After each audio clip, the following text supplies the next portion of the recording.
Begin by removing the under trays on both sides of the car, using a 10mm and a trim puller tool.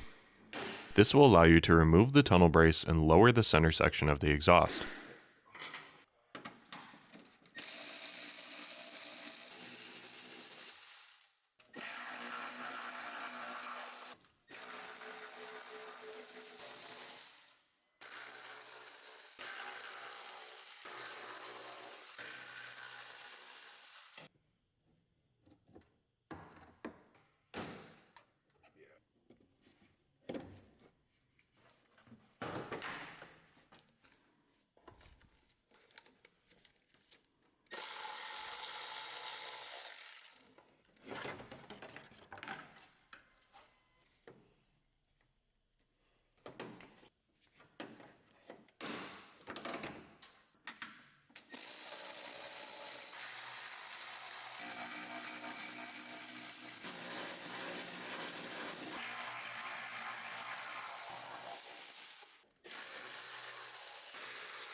We also recommend removing the center splash guard.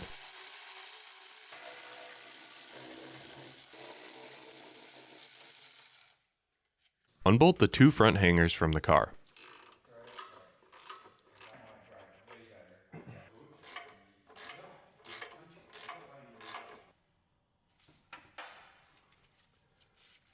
Remove the tunnel brace.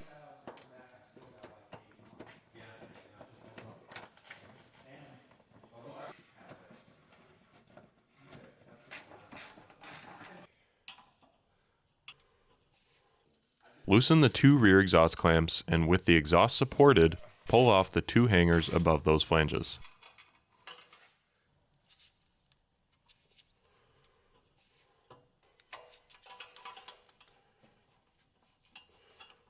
Lower that section of the exhaust down. Remove the two center heat shields and upper cross member from the car.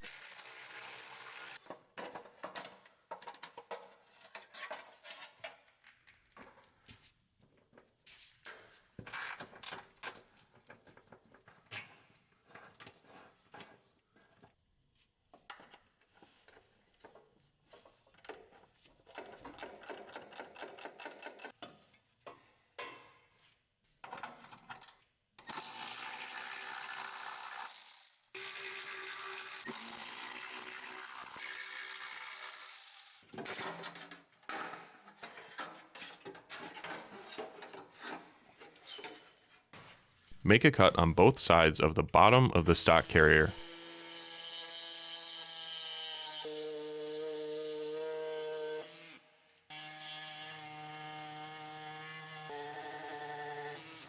Then, using a razor blade, cut the frame away from the bearing.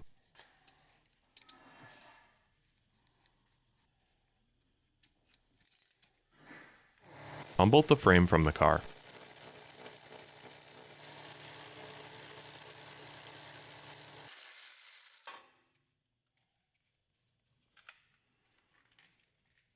Then cut the remaining excess rubber hanging off of the bearing all the way around until it's flush with the base layer of rubber. But keep that base layer of rubber intact.